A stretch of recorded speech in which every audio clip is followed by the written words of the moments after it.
world is becoming more unglued by the day. Local consequences are now showing up. We are seeing sky-high gas prices, higher food prices, shortages, and more. How should you respond? Go to redpills.tv/patriot. That's redpills.tv/patriot. And secure your long-term emergency food storage from My Patriot Supply. My Patriot Supply is by far the largest preparedness company in America. They're in stock and shipping quickly in unmarked boxes to your door. Their emergency food supplies last up to 25 years in storage. When you need it, it'll be there. Lunches, dinners, drinks, and snacks totaling over 2,000 calories a day. Get free shipping on any order over $99. Again, go to redpills.tv/patriot.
From the spaceship in the sky to the simulation in the mind. Let's all embark on another journey of Conversations on the Fringe.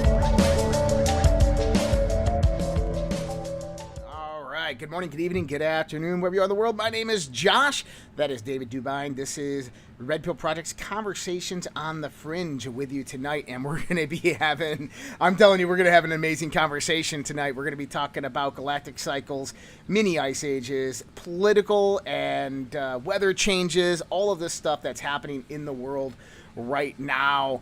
If you don't know, David DuByne is the creator of ADAPT 2030 Climate Preparedness Channels and the Mini Ice Age Conversations podcast. He is the author of Climate Revolution, which is now being updated and edited for its second edition. I believe that's probably on its third now. As a former coffee buyer in Myanmar, he saw cold weather damage the coffee trees firsthand and heard farm owners telling stories about how their great-grandfathers in the 1880s experienced the same conditions when coffee was being introduced as a cash crop. Freeze-damaged top leaves, bean density changes, and 14% overplanting of new seedlings to compensate for cold losses sent him looking for answers.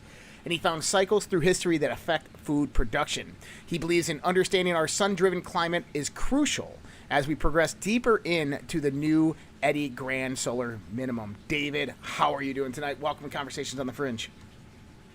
Thank you. And the first thought I would throw out there, it's not CO2, it's not you, it's the sun.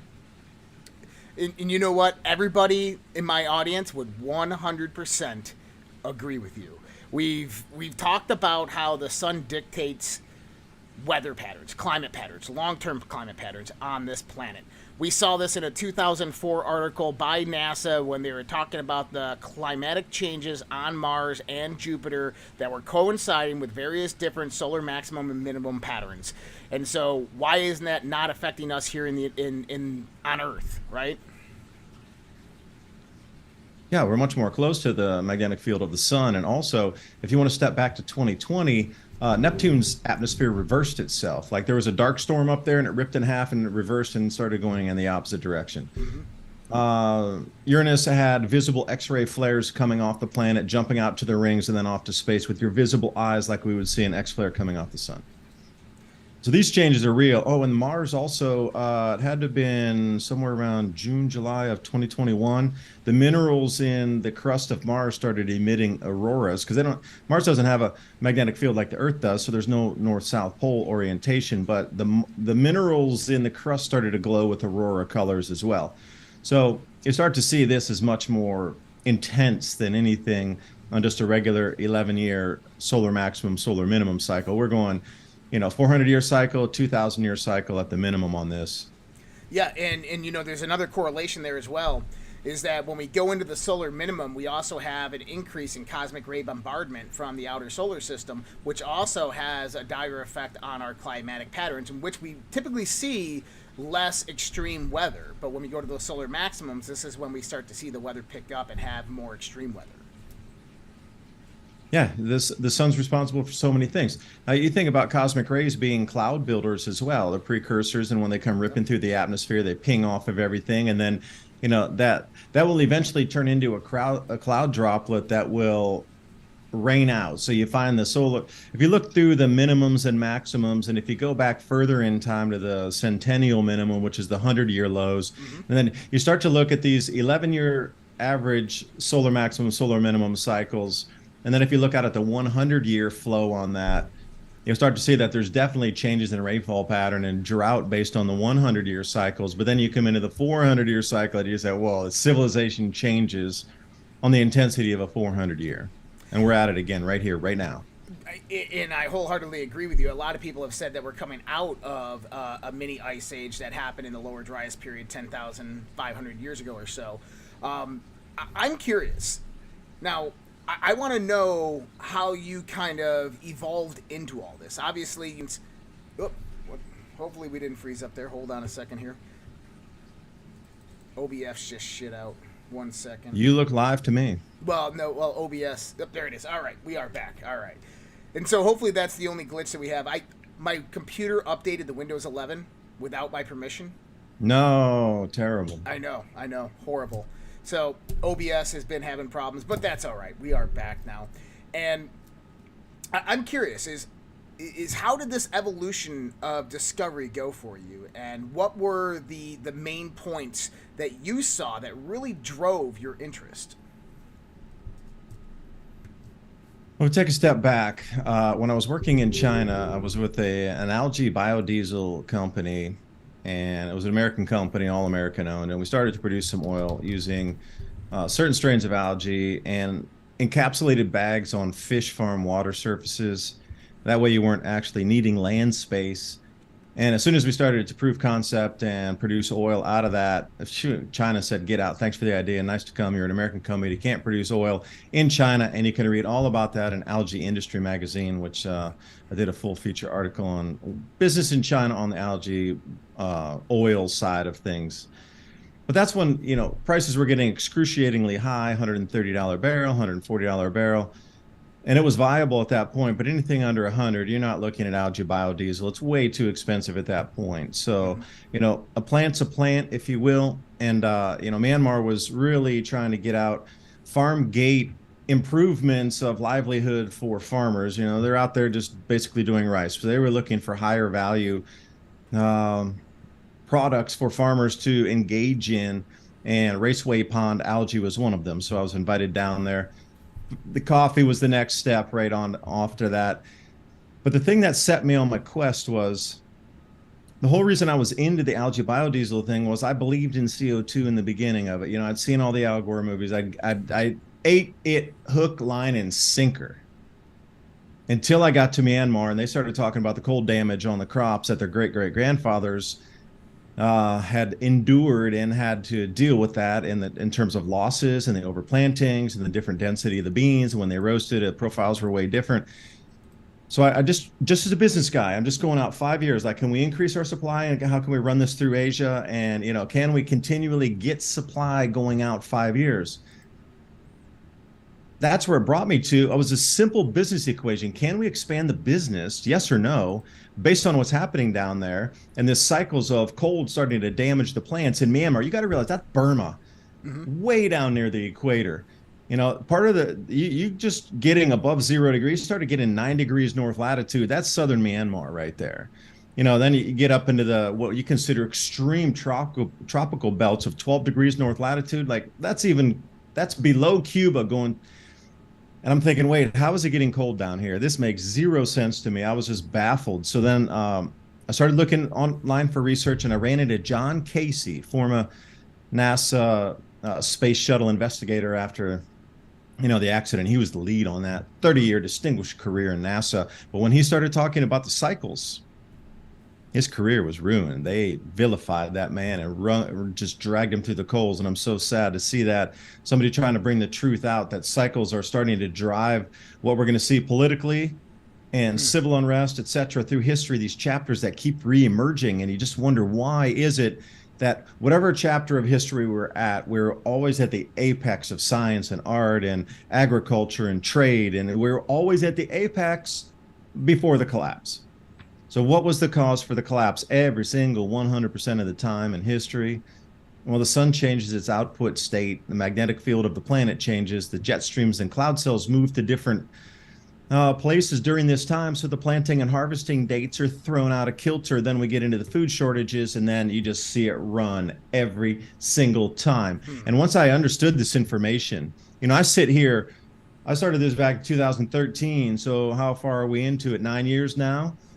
Once you see it, you can't unsee it. And that was the whole point. Once I understood it, I realized that this is it. This is the thing that will shift society from this point forward. And I never look back. I've just been laser pointed, focused, and you will not deviate me from my course of going on to this research and trying to figure this out on how it will affect society. And that was really the step off point. I dropped off the cliff there, but I stepped onto an invisible platform that guided me along the rest of the way.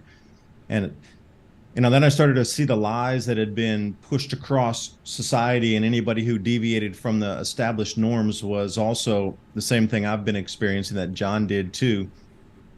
Shadow banned, channels removed, videos removed, demonetization, just any way they can get at you so you can't earn a living is where they always take it to. And then it's the Vice News coming out with hit pieces on the reputation, pseudoscience, this, that, and the other. Great. Thanks for the free publicity. I appreciate it. Now I want to talk about the facts. So that's kind of where I went from there to here. And it was just a journey of discovery from business guy into, well, we got a huge, huge problem, and I would like to talk about it to the normal person and present my information. But I'm still at 176,000 subscribers 9 months later in YouTube of this last year. For some reason, even though I'm getting more media exposure, larger audiences, have my own show on Brighteon TV, vast reach out, I just can't increase the subscriber count. It's unbelievable, really. It's coming to the point now, anything that doesn't sit with the narrative is considered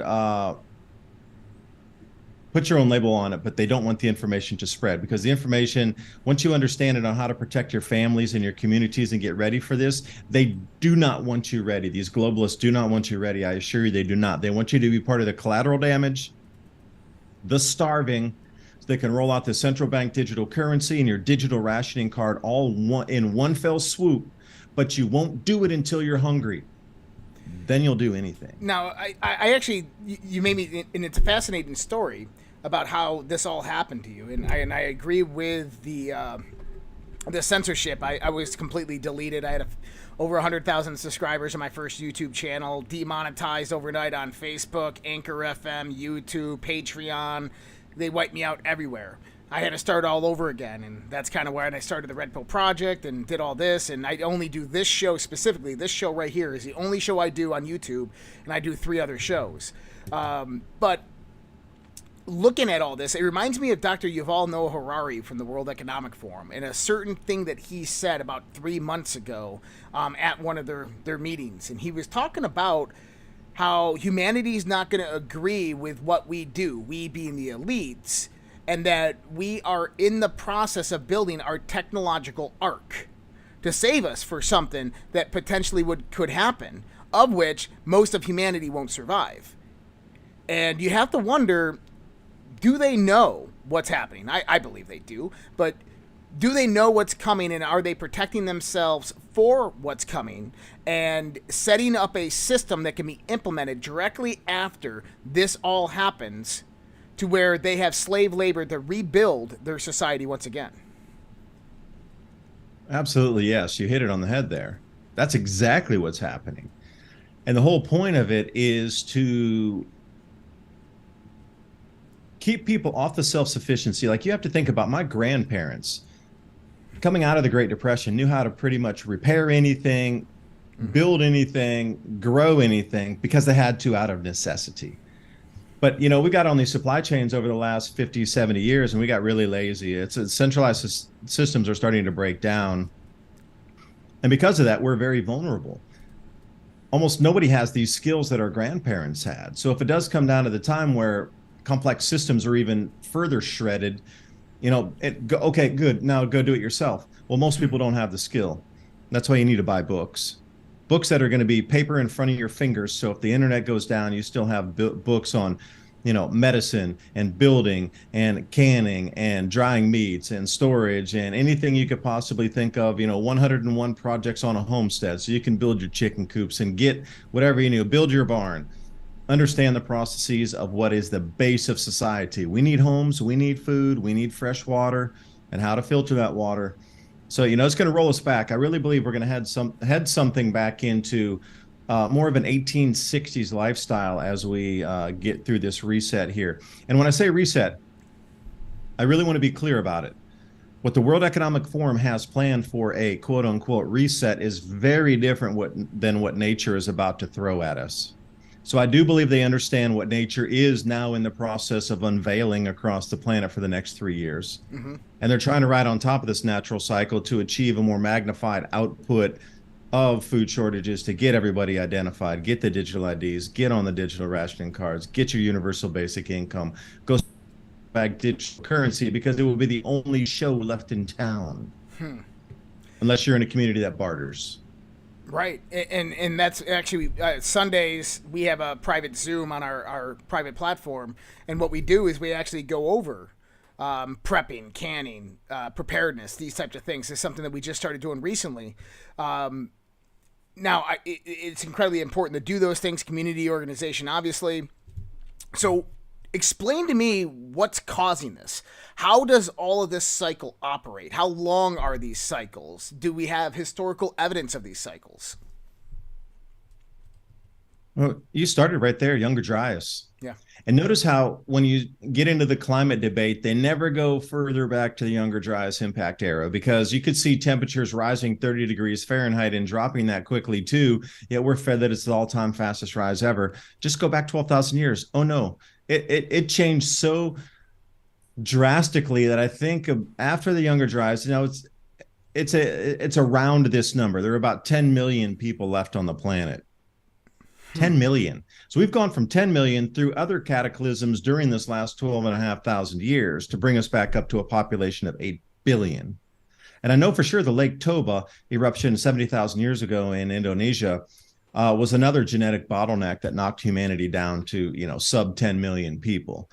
So we start to go through these times. 70,000 years ago is really not a long time ago either. And then 12,500 years ago, and you could go through the alignments of all these different megalithic sites that show you that they were actually, tracking as the stars moved around, depending on which culture was tracking which stars in the heavens there. But you got to think about the 8.1 K year event. Global temperatures dropped about 10 degrees Fahrenheit on a global average. And then the 4.1 K, which is 4,100 years before present back time. Again, a massive dropout in temperatures. So what is it about there's these massive drops in temperature, population declines with it. We get into more stable growing periods where your plant and harvest dates, population increases, and then it drops off a cliff again. Well, if you do the math, just simple, 8.1K, 4.1K, 0.1K, where we sit right at this second. So within 100 years, plus or minus, you can't tell me that it's that clean that every 4,000 years we hit these cycles, 12, 8, 4, present time, plus or minus 100 years.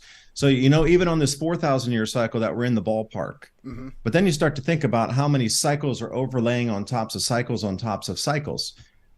And another thing that really got me into is even if you dissect like the 11-year cycle, then you start to get into these de Vries cycles on these 80-year periods. And then you start to, wrap different 11-year periods inside on 88 or whatever it is. And then it can come out a bit further and a bit further. And it's almost like the gears of a Swiss watch where, you got the larger gears switching and moving and they overlay on top. And I am absolutely certain the amount of information pillaged on this planet over the last 500 years that ended up in private libraries, the Vatican, et cetera, they absolutely know the cycles way better. And now we have modern technology, and the sensors and data that they're receiving are months ahead of anything on public release. So imagine if you owned a space agency, plus coupled with all of the ancient history and documents and codices and legends and everything else on stone or saved on metal. A lot of times they were gold sheeting or silver sheeting on top,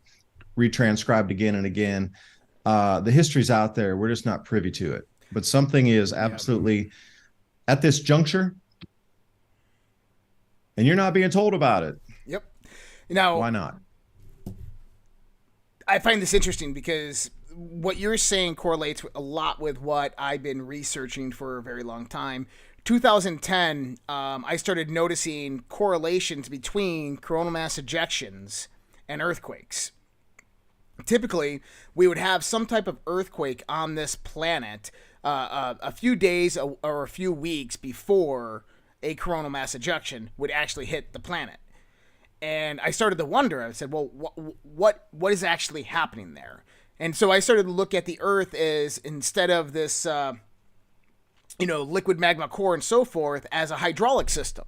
If I'm a hydraulic system and I have some type of piezoelectric effect that's producing an electric field that is inducing a magnetic field externally, and then I have to control that pressure, I can do that with hydraulic pressure by alleviating various different plates on top, the movement of the upper strata of the Earth, and that can alleviate or increase pressure in one direction or one side. And if the Earth knew somehow it was connected, quantum entangled, whatever, to the sun, it would have to strengthen its magnetic field or weaken its magnetic field on one side, whether it's cosmic ray bombardment or solar radiation bombardment. It could produce an earthquake, which would allow the electrical propensity at the core to increase because of the increase in pressure or the alleviation of pressure, and therefore the magnetic field would be able to fluctuate and adjust. And I started on this, and I started seeing that this wasn't the first time that we've had these types of events come past. This isn't the first time that people talked about these types of events. This is in ancient history. They talked about various different connections between the Earth and the sun. This is why the sun was revered within ancient mythology. This is why they looked at it as the primo god.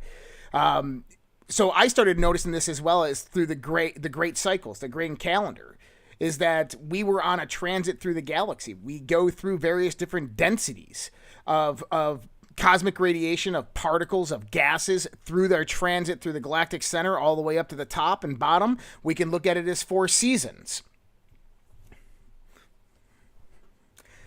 So, I kind of agree with you wholeheartedly on everything that you're saying. Now, I'm curious, do you have any comments on that in the sense of how the Earth's magnetic field fluctuates pertinent to various coronal mass ejections? Yeah, because you have to think about the fields of the sun up there. The reason they start twisting into those sunspots is disturbances in the magnetic field. And then you get those looping on the umbras up there. Electromagnetism and pressure differences, they're A and B. They're 2 separate sets of categories. So when we're talking about solar winds come blasting through at, 800-900 miles per kilometers per second, there's also another factor at play which disrupts agriculture in that. So you described that perfectly. Like, wow, the way you hit that, I really haven't talked to too many people that can run it like that really get the inner workings of it.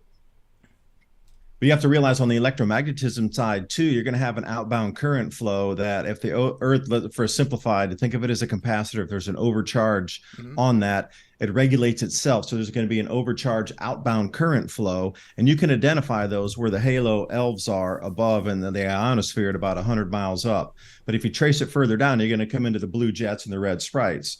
You start to map those over that are routinely seen in different areas across the planet over the crop grow zones. And that's an electrical outbound flow, which is agitating and speeding up the current flow. Like a light bulb in a coffee shop is the best example. You can turn it up and it glows faster because there's more electrons running into the current and the wires in there, or you can turn it down and you dial it down and there's less electron movement in there based on how fast things move on the flow of electricity into it. So when you think about it as a electric circuit on the globe here on the outbound flows, the way that electricity is going to disturb local weather patterns, it's going to heat and bend. So the general precipitation patterns, once they hit that new, faster, heated area, they're going to start moving and dropping precipitation in different places, or they're going to bend all the way around and clouds are going to evaporate and they're going to come into a drought.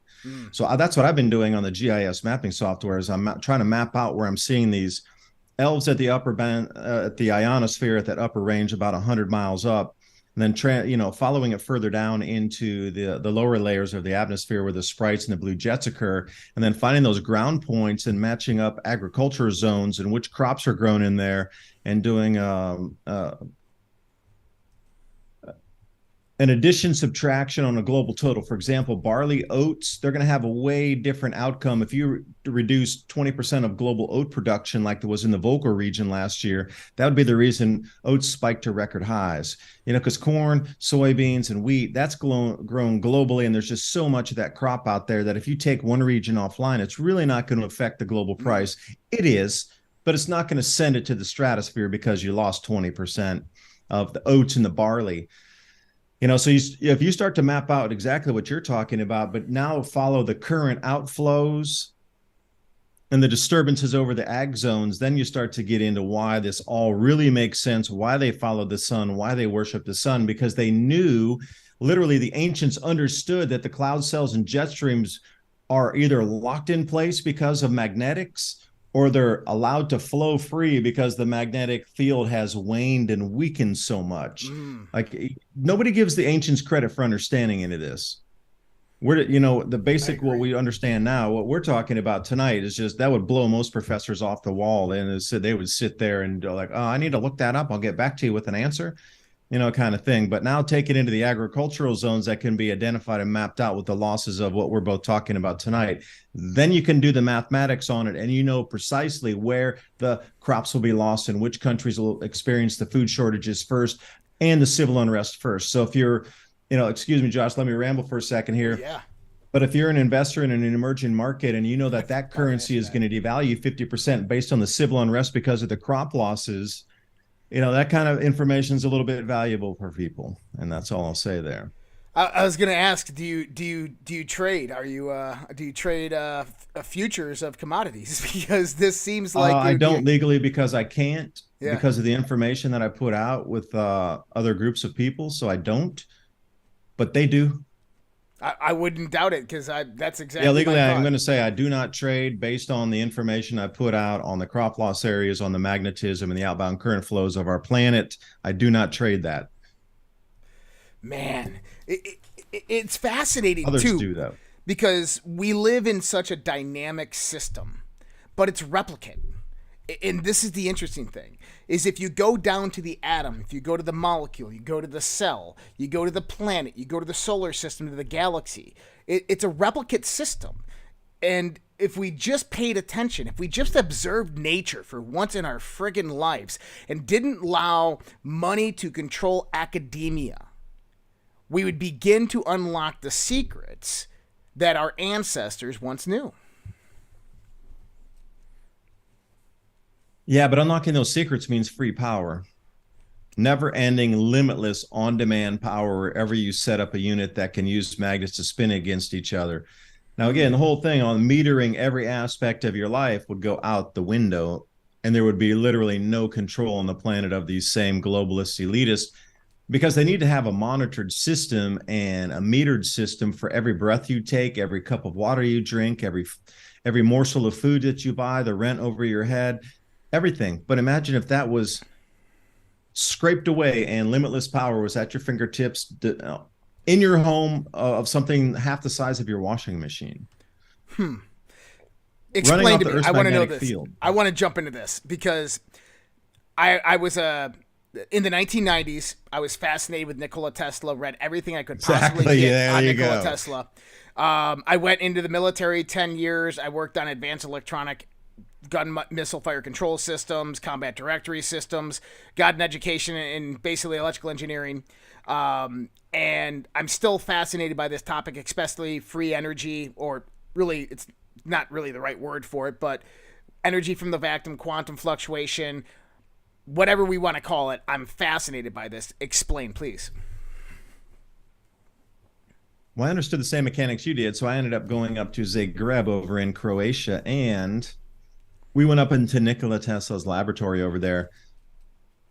Now, I was with somebody at the time, and they were saying, no, that's impossible. If these things were really working as you say, they would be everywhere on the planet. It'd be the way to prevent all the pollution and stop all the CO2. And I said, all right, well, I'm going to just let you see for what you see yourself. Remember, these patents have been around since the 1880s and 1890s. Mm-hmm. We're not talking anything new here. The 1880s, 1890s. We go into this place. I got in the Faraday cage. They shot a bunch of stuff around. I was, because I was doing a video there, so they arranged that I could get in the Faraday cage when they were doing the demonstration.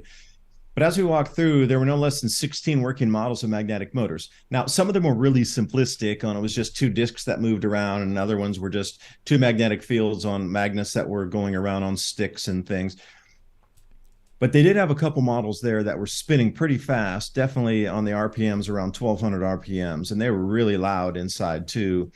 So they had some sound shielding over the boxes there.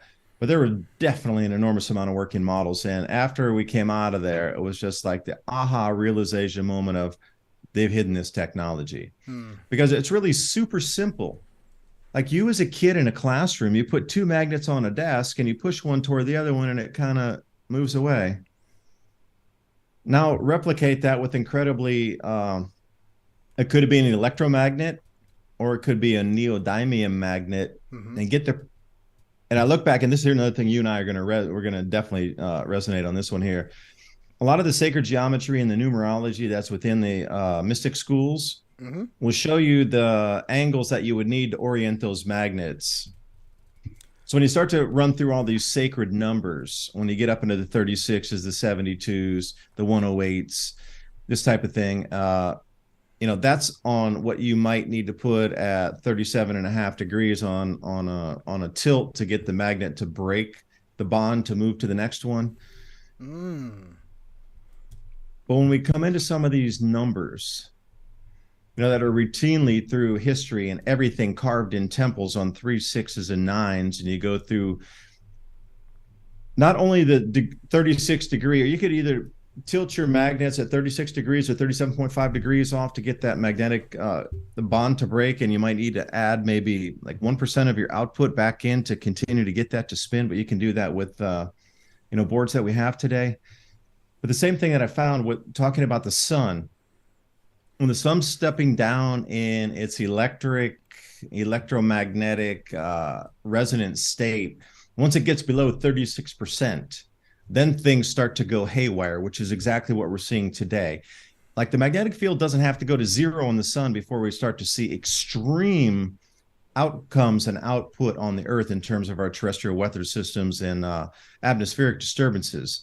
So I start to trace back in history because I lived in China and I know about the Beidou Qixing and the whole cult of the Big Dipper and how they use dragons to represent fire flows from the sun, like plasma currents from the sun. They understood that way back. Like anything below 36%, and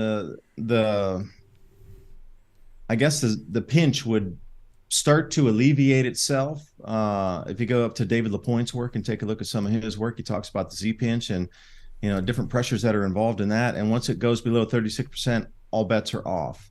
It doesn't have to go to zero, but again, just roll back into the sacred numerology and you'll start to see that there's points that match in science when you're either getting pressures, electrical flows, or plasma densities that things start to change at those integral numbers in experiments. It's interesting that you mentioned it. You're right. We will resonate on this.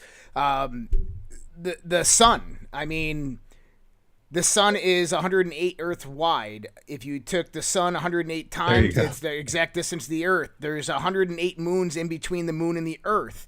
This number 108 keeps replicating over and over and over again.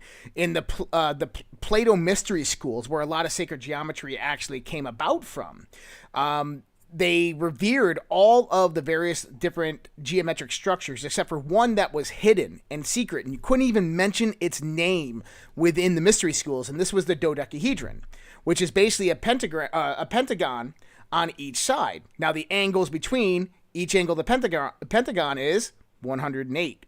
So I find it fascinating as well. 108 is 9. Obviously, Tesla connection there, but fascinating there.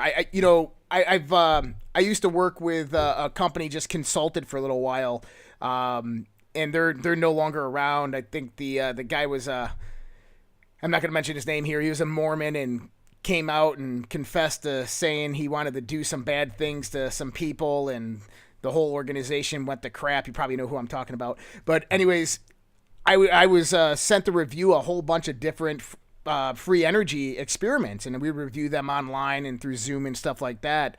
I mean, you have the Bedini motors, you have tons of other people that developed various different types of magnetic technology.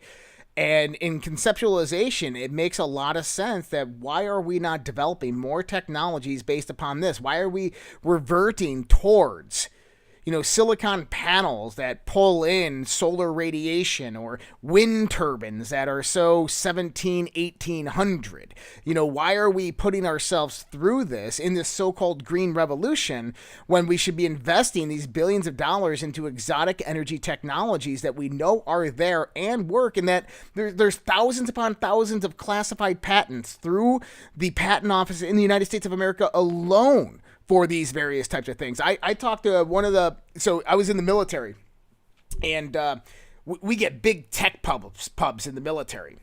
And I was in one of my primary mainframe computer schools, and the first computer that was developed for the United States Navy, the original design plans came out in 1952 and had fully designed transistors within the tech pubs. I've seen the tech pubs. And I said the transistor wasn't invented till 62. How is this even possible? And they kind of started laughing. They think, hey, you think that's crazy? Just wait. And I started talking to one of the gentlemen who actually worked in the IBM labs, who developed the inverted resistor, which would actually generate power when put into a circuit. And this is classified technology that you don't see. And it's like, what are we, obviously control. We understand it's about control. We are sheep to them, and this is where it's supposed to go.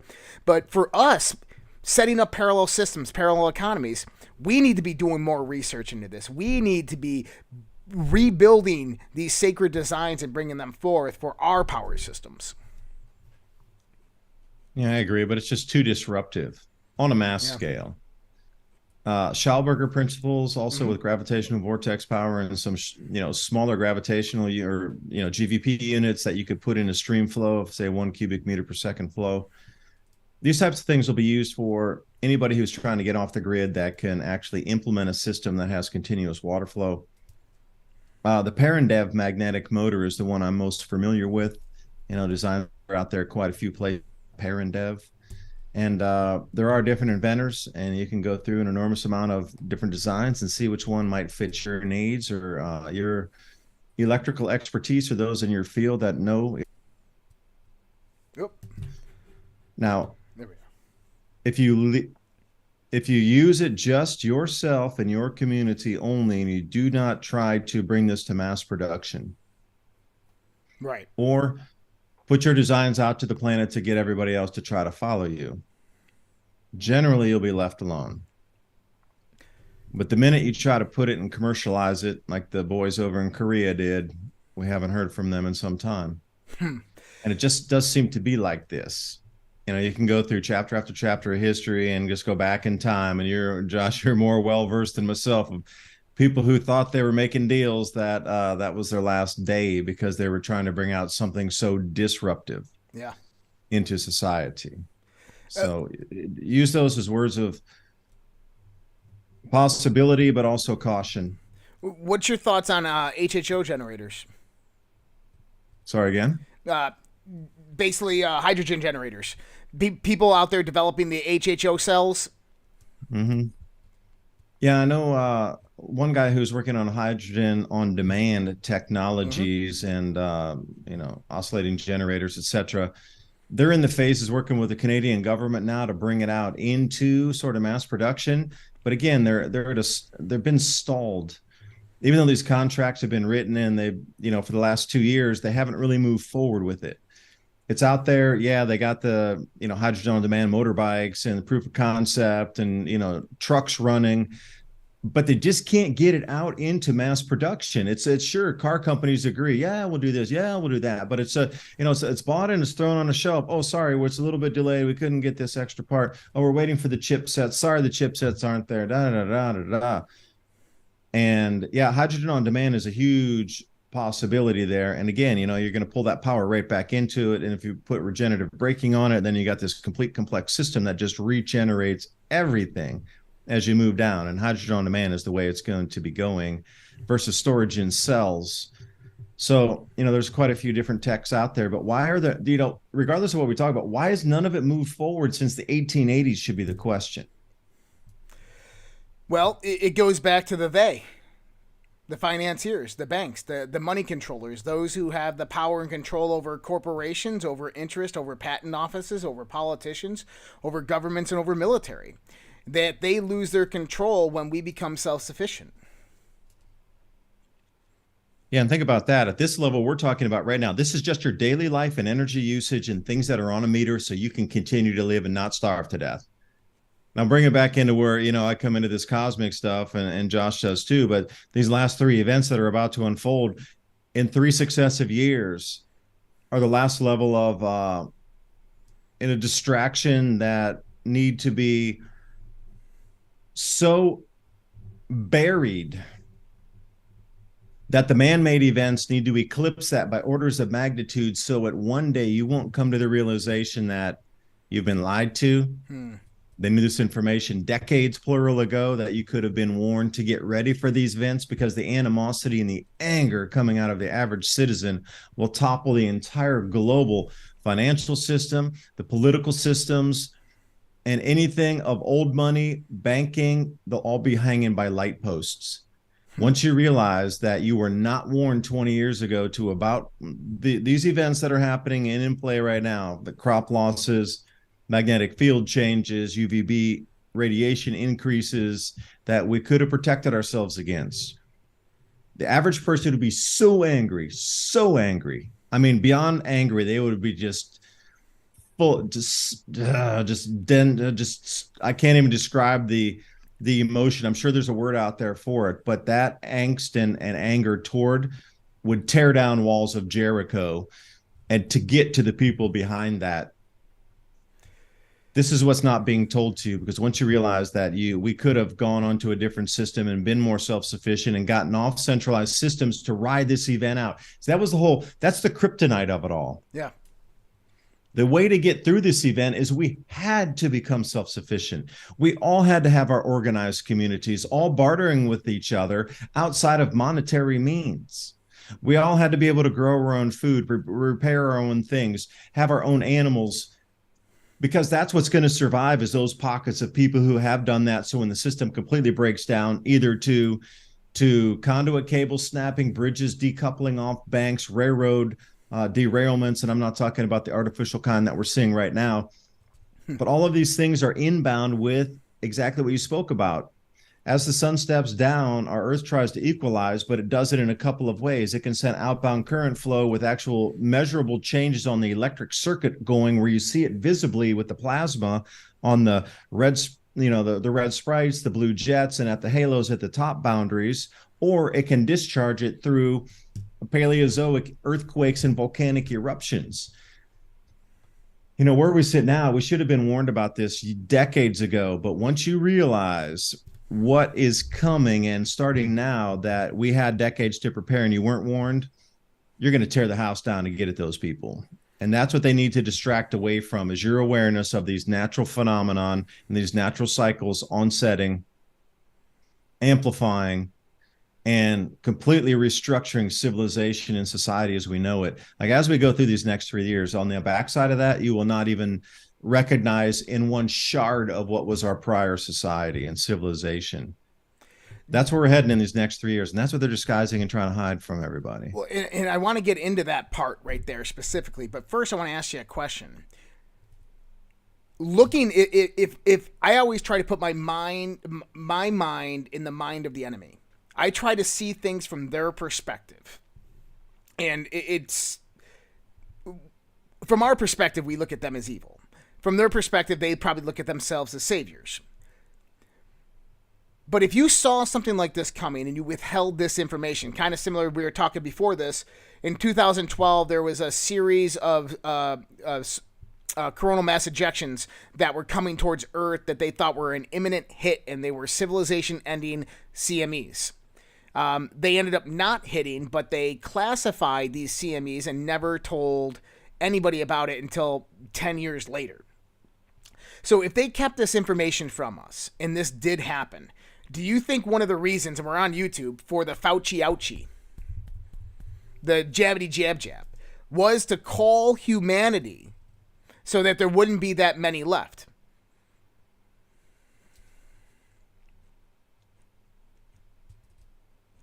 Or in a twisted sense, they could think with the cosmic radiation increases, the UVB radiation increases, with whatever's coursing through the veins, there might be a protection against that. So on a more amplified or more, I think it's going to come into a decrease and then an amplification of resonant frequencies.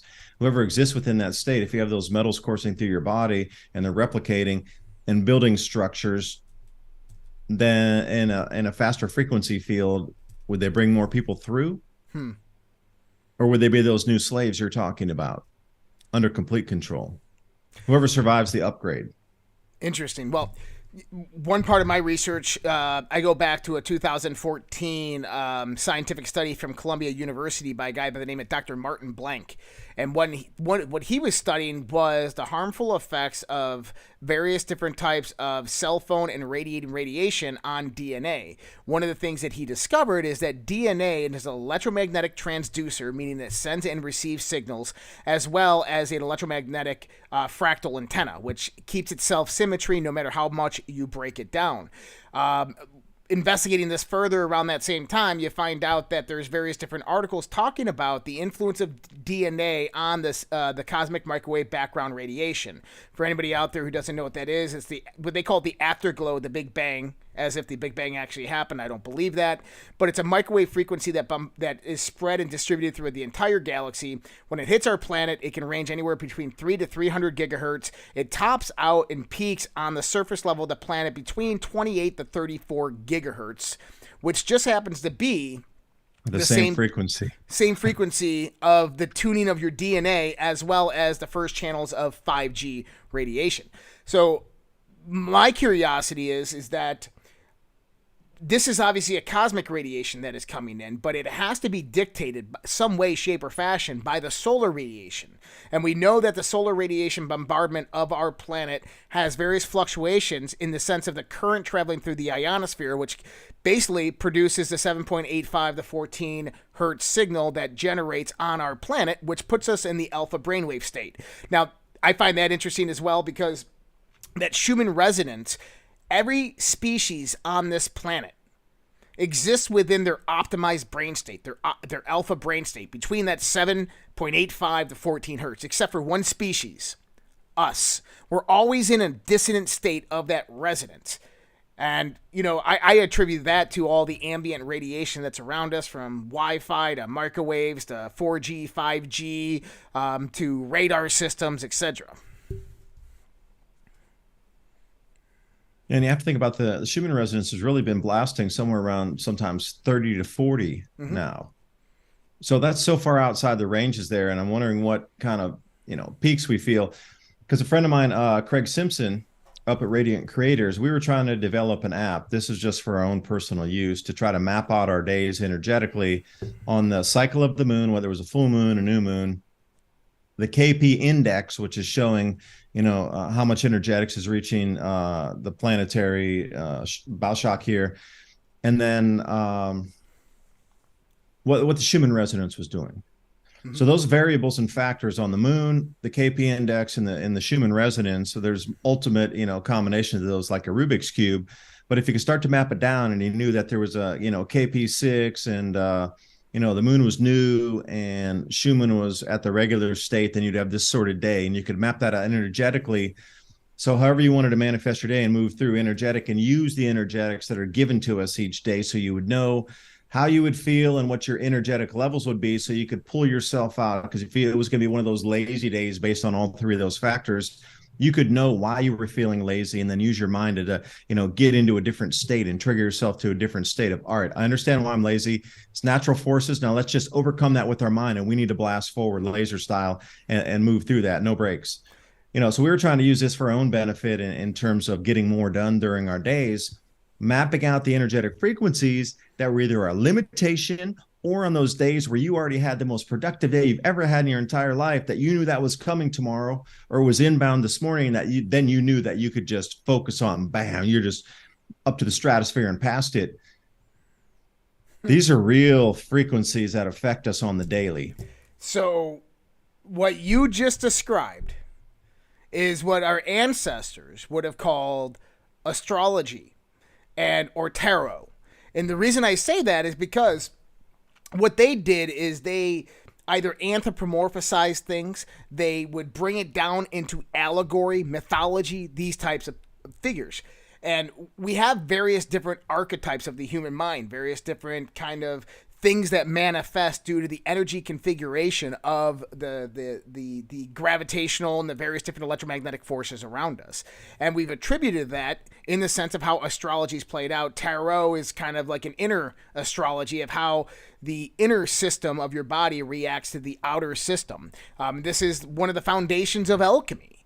And so I find that incredibly fascinating, that you're looking at a scientific approach to monitoring what our ancient cultures used to do through just observation, but obviously not as accurate or efficient. Yeah, because you have to understand that energetic flow, what we understand as astrology and astronomy now are two separate. But yes, say 200 years ago, they were combined together. Yep. And again, that's about hiding history and hiding part of our true nature of self to understand these. Astrology has been relegated to the woo-woo. Go back 200 years prior, and they were an intertwined science, because you understood where the celestial bodies stood in the actual physical location of space. But then there was already a mapped out field of, okay, the energetic resonance of that changes as the celestial body moves through. We're going to either a more energetic field in space, a heavier debris field area of space, a less dense field of space. Maybe temperatures will drop on the planet, but they had all this mapped out. And I'm wondering how many cycles it had taken to map it out. Because if you look at the Maya and you go back, they had 222 million years, or no, it's 220 million, excuse me, of going above and below the ecliptic on one complete circle around the entire galaxy of where we stood today, where our planet sits. 220 million years later, we're going to come back and we're going to be at the same exact place again. Now, they'd mapped that out for 220 million years on a cycle. So within that, there's got to be smaller cycles that can be mapped out as well. Yep. So when you start to look at that in the astrology and the astronomy, like how many times have we been through the same rodeo, being able to map out, okay, we're coming into a denser region of space. Okay, there's more plasma in this area. The temperatures are going to increase. Okay, we're going to get a heating effect on the planet. Okay, we're going to literally an empty area of space. Plasma is really low. No space debris out there. We're going to come into a cooler period, and then we're coming in through the fuzz, as I've heard it called before, where we get bombarded with space rocks. Just things that are left in space. If you believe in Tir-Amid and the collision there, all right, there's other areas that have been collided before, that there's debris fields out that we pass through on a regular basis. Mappable. That's the whole thing. These cycles are mappable, literally down to years of when we're going to pass through these same or transit these same areas of space again with the same exact effects, time after time after time after time. I agree. And for me, it's a lot about observation. So from an Earth-based observation, if people look up to the sky and they put a dot on their window every time that they saw the sun starting on December 25th, they put a dot on their window at noon, and they did that throughout the whole entire year, what they would get is this figure 8 sign, which is known as an analemma. The moon does it over a 29.5-day cycle. And my perspective was is step outside of the galaxy and look at the solar system as it transits the galactic center up and down in this sine wave shape and form. It's going to produce the same cyclic action of the analemma, which means that as we transit the galaxy, we go to summer, we go to 2 equinoxes, and we go to a winter. If we know that the galaxy is in a sense polarized, positive and negative, as well as has a higher concentration of gravitational forces towards the center of the arms, which means that if there's a higher concentration of gravity at the center of the arms, there's a more dense